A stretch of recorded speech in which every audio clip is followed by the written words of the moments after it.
অনেক বয়স্ক লোকের মানসিকতাই ভালো আছে মাশাআল্লাহ। তারা তিনজন আল্লাহর রহমতে বিদেশ, আপনার দোয়ায় চারোগামাইয়াও বিয়ে দিয়ে লাইছি, বাড়িতে একখান বিল্ডিংও করছি আল্লাহর রহমতে, 4টা রুম, ভিতরে 2টা বাথরুম, বাথরুমও টাইলস, মাশাআল্লাহ কামিয়াব চাচা, টাইলসে মতে। তাহলে আমরা যদি মনে করি একজন সন্তান ইটালি থাকলে যদি এত বড় সফল হন আপনি, তো যারা ইটালি জন্ম নিছে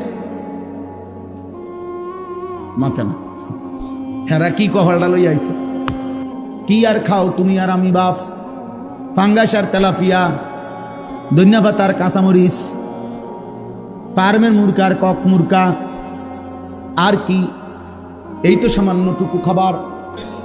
একটা আসলি মাছ, একটা আসলি মুরগি, একটা আসলি মানে আসল তরকারি, আসল জিনিসটা খুঁজে পাওয়া এখন দুষ্কর না, কঠিন কিনা বলেন না? তো আর কি ভোগ করলাম, সবই তো নকল, হাসিও নকল, কাশি